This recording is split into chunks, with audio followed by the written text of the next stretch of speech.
So there's two things that you said that I want to highlight.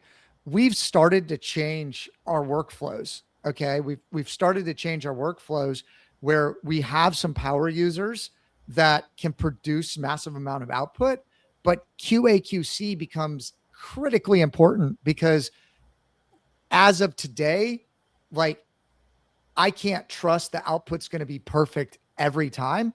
And like, unless you even set like hooks, for example, if you're on Claude, sometimes you set a rule, it forgets the rule because it gets lost in the context window because it doesn't reread everything all the time. Well, I think it does, and that's why you use so many tokens, but it doesn't weight them like right to what you're saying and what you keyed in on. And I believe this is happening to kind of bring some of this back to digital marketing for everyone listening, because this is a mindset shift.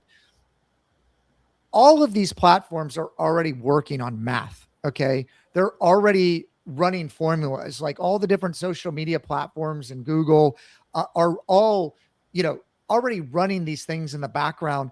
And one of the things you're talking about is like the value of authorship, right? Like who's saying what, the degradation rate of when did they say it, like the importance of how current it is. You're seeing all these things kind of come to light when you're using agents and when you're looking at memory.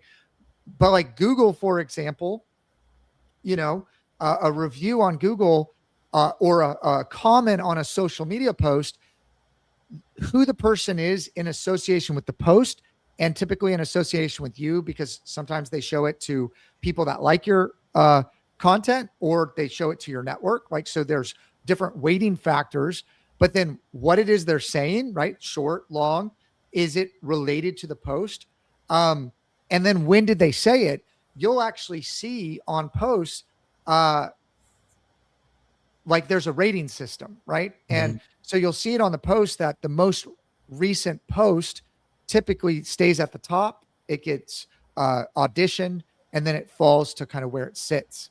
And so think about that with memory. And I think you and I were talking about this before, like when someone goes to sleep, I think your brain is like compressing all that knowledge and like, what does it choose to remember and not remember in short-term and long-term memory? And even a lot of where all this memory stuff is going is the most elegant piece of equipment is the brain, right? And we're starting to replicate the brain in a lot of ways is what like I just see a lot of parallels. I don't know. Yeah,